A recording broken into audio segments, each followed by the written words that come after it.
जैसा कि हम सब जानते हैं कि पौधे हमारे लिए बहुत ही लाभकारी होते हैं हर तरह से। अगर हम अपने मानसिक शांति की बात करें तो भी, और शारीरिक हमारे लाभ भी होते हैं, पौधों से ही मिलते हैं। सब ऑक्सीजन ही हमारी प्राण ऊर्जा जो है वो भी हमें पौधों से मिलती है। तो पौधे तो हमें ज़रूर ही लगाने चाहिए। घर में एक छोटा सा गार्डन ज़रूर मेंटेन करें, छोटी सी बगिया अपने घर में ज़रूर बनाएं और रोज़ उसमें पानी दें, पौधों की सेवा करें, जिससे आपको मिलेगा ढेर सारा प्यार, ढेर सारे सुंदर सुंदर फूल। और ये जो एहसास है ना, जब हम कुछ अपने हाथों से लगाते हैं, उसका सुंदर सा रिज़ल्ट हमारे सामने आता है, तो ये आपको बहुत ही खुशी का अनुभव देता है, प्रसन्नता होती है आपको। तो पौधे तो हमें ज़रूर लगाने चाहिए। एक एक छोटा सा स्पेस अपने घर में पौधों को ज़रूर दीजिए आप। अगर आप आउटडोर नहीं लगा सकते, इंडोर लगाइए। अगर आप फ्लैट में रहते हैं तो आप हैंगिंग में लगा लीजिए।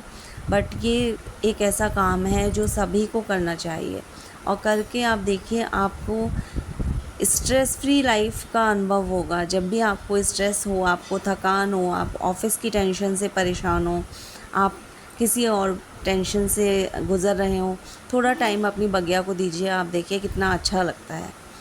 तो ये तो था पौधों का की बात कि पौधे हमें क्यों लगाने चाहिए, ज़रूर लगाने चाहिए। और अब मैं बात करती हूँ कि हमें कौन सा ऐसा पौधा है जो इस समय, जो हमारा कार्तिक मास चल रहा है, कार्तिक मास जो है वो शुरू हो चुका है। तो कार्तिक माह में हमें सबको पता है कि हम कृष्ण भगवान के का व्रत होता है ये, और इसका बहुत ही पुण्य फल होता है। इसके बहुत ही मतलब कहना चाहिए बहुत सारे लाभ होते हैं।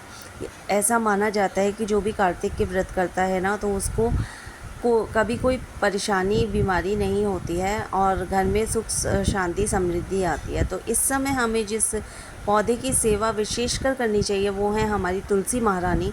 तुलसी महारानी की सेवा हमें कार्तिक मास में करनी चाहिए। तो कैसे करनी चाहिए और क्यों करनी चाहिए? सबसे पहले तो ये कि तुलसी जी जो है वो कृष्ण भगवान को बहुत ही प्रिय थी। इसके पीछे ना एक कहानी भी है जो मैं आपको बताना चाहूँगी। एक थी वृंदा। वृंदा जो है वो एक दैत्य के घर जन्म लिया था, कालनेमी। तो लेकिन वो बचपन से ही ना विष्णु भगवान की भक्त थी। तो जब उन्होंने वो वयस्क हुई, या उनका जो विवाह है वो एक जालंधर नाम के राक्षस से हो गया। जालंधर को तो वृंदा जो है वो प्रतिव्रता थी, तो प्रतिव्रत होने के कारण उनके पति को कोई वध नहीं कर पाता था, और जालंधर जो है वो देवताओं पे हावी होते जा रहे थे, उन्हें परेशान कर रहे थे। तो कहते हैं विष्णु भगवान ने उनका व्रत तोड़वा के वृंदा का, और मतलब उनका संकल्प तोड़वा के, और किसी तरीके से उनका जालंधर का वध कर दिया था। इससे जो है क्रोधित होके उन्होंने तुलसी माता ने मतलब अपने को आत्मदाह कर लिया था, और विष्णु भगवान को पत्थर होने का श्राप दे दिया था, जिससे शालिग्राम के उत्पन्न होने की कथा हुई कि शालिग्राम उत्पन्न हुए थे, वो उसी वजह से हुए थे। उसी वजह से कृष्ण भगवान को शालिग्राम का रूप धारण करना पड़ा। और वो जो राख हो गई, जो वृंदा जो है जल की राख हो गई, तो उसमें से एक पौधा निकला जिसको तुलसी माता कहा गया। और तुलसी माता का इसीलिए कार्तिक मास में विवाह किया जाता है शालिग्राम के साथ। तो ये थी कथा, क्योंकि वृंदा जो है वो बचपन से ही कृष्ण भक्त थी, पर वो अपने परिवार और कुल के कारण, वो राक्षस कुल में जन्म हुआ था, इसी वजह से उन्हें एक राक्षस के साथ विवाह करना पड़ा।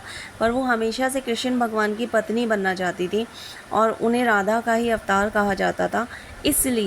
इसलिए जो है उनका ये मतलब हुआ कि उन्होंने तुलसी के रूप में जन्म लिया, और तुलसी को बहुत ही पवित्र माना जाता है। माता तुलसी की कृपा जो है वो हमारे घर में सकारात्मक ऊर्जा लेके आती है। तब से ये कहा जाता है कि तुलसा जी में कार्तिक मास में शाम को घी का दिया जलाना चाहिए, और ये जो मंजरियाँ हैं ना, इनको हटाते रहना चाहिए, क्योंकि ये तुलसा जी पे एक अत्यंत भार मतलब उत्पन्न करती हैं, जिसके वजह से इनकी ग्रोथ अच्छी नहीं हो पाती। तो ये तो था इसका आध्यात्मिक रीज़न। और अगर हम मेडिसिनल वैल्यूज़ या औषधीय गुणों की बात करें, तो हम सब जानते हैं कि बहुत सारे गुण हैं तुलसा जी के। सर्दी खांसी जुकाम से लेके बहुत ही बड़ी बड़ी बीमारियों में भी तुलसा जी काम करती हैं। और तुलसा जी को अपने घर में लगाने का एक कारण यह भी होता है कि वास्तु के हिसाब से अगर आप इसे पूर्व दिशा में रखते हैं ना, तो ये आपके घर में बहुत सारी नेगेटिव एनर्जीज़ को दूर कर देता है, इससे पॉजिटिव एनर्जी लेके आता है। और बहुत सारे मिथ भी हैं तुलसा जी के विषय में कि तुलसा जी को रविवार को जल नहीं देना चाहिए। ऐसा कुछ भी नहीं है दोस्तों, आप लोग तुलसा जी को जल दे सकते हैं।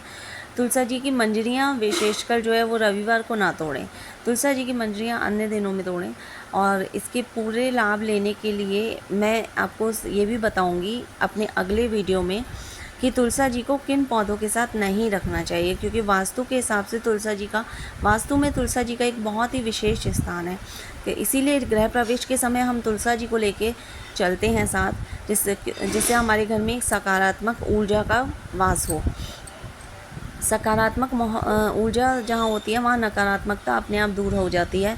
और इसी के साथ आपको ये भी बताना चाहूँगी कि तुलसा जी की जो सेवा है उसको करने से पहले हमें इन बातों का ध्यान रखना चाहिए। सबसे पहली बात तो ये है कि कभी भी तुलसा जी में झूठा या गंदा पानी नहीं डालना चाहिए, क्योंकि तुलसा जी में जब हम झूठा या गंदा पानी डालते हैं तो वो उसकी पवित्रता के उससे सही नहीं होता है, तुलसा जी का पौधा मर जाता है। तो एक और रीज़न है जो तुलसा जी का पौधा सब कहते हैं कि मर जाता है, कि उसका रीज़न यही है कि जब भी हम इसे फर्टिलाइज़ करते हैं तो केमिकल फर्टिलाइज़र का इस्तेमाल आप कम से कम करें। केमिकल फर्टिलाइज़र इसके लिए अच्छे नहीं रहते हैं। तो आपको, क्योंकि ये पत्तेदार पौधा है, तो इसको नाइट्रोजन वाले युक्त फर्टिलाइज़र की आवश्यकता है, जो कि वर्मी कंपोस्ट और काउडंग कंपोस्ट में प्रचुर मात्रा में है।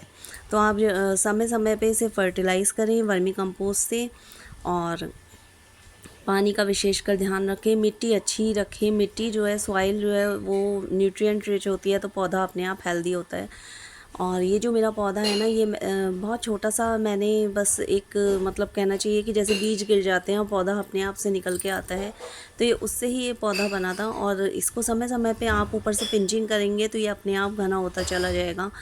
बहुत ही अच्छा लगता है तुलसा जी का पौधा। तो इसमें विशेषकर आपको जो फर्टिलाइज़र का ध्यान देना है, तो उसमें वर्मी कंपोस्ट, काउडंग कंपोस्ट, और साथ ही साथ कभी कभी एप्सम सॉल्ट का आप पानी में एप्सम सॉल्ट मिक्स करके वो दे सकते हैं। ये इसके लिए सफिशिएंट है। नीम खली का उपयोग भी आप कर सकते हैं। नीम खली का उपयोग जब भी आप रिपोर्ट करें ना प्लांट को, तो उसमें नीम खली ज़रूर डालनी चाहिए। तो नीम खली का उपयोग तो आप सभी में कर सकते हैं। और अब जैसा कि विंटर्स अब आने वाले हैं, सर्दियां शुरू होने वाली हैं, तो इसीलिए जो साइंटिफिक रीज़न है, जो हम चुनरी उड़ाते हैं ना माता रानी को, तुलसी माता को, वो इसीलिए उड़ाते हैं कि ठंडी हवाओं से, पाले से, ओस से इनका जो है बचाव भी होता रहता है। और साथ ही साथ हमारा जो मतलब वो पौधा है, वो प्लांट है, वो बहुत सुंदर भी दिखाई देता है। तो बहुत अच्छे हमारे रिचुअल्स हैं, हमारे सनातन धर्म से जुड़े हुए जो रिचुअल्स हैं, उनके पीछे, सभी के पीछे साइंटिफिक रीज़न भी है, जिनको हमें अगर हम ध्यान से देखें तो हर एक हमारे रिचुअल के पीछे हमारे साइंटिफिक रीज़न है।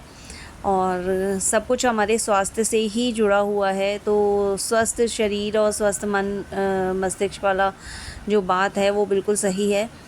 तो सभी रिचुअल्स इसलिए हमें फॉलो करने चाहिए और एंजॉय करना चाहिए। आजकल की जनरेशन को, जो हमारी न्यू जनरेशन है, उसको भी ये सिखाना चाहिए कि हमें पेड़ पौधों से जुड़ना है, प्रकृति से जुड़ना है, और साथ ही साथ हमें छोटी छोटी चीज़ों का ध्यान रखना है। छोटी छोटी जो हमारी संस्कृतियाँ हैं, जो हमारे संस्कार हैं, हमारा कल्चर है, उससे हमें जुड़ना है।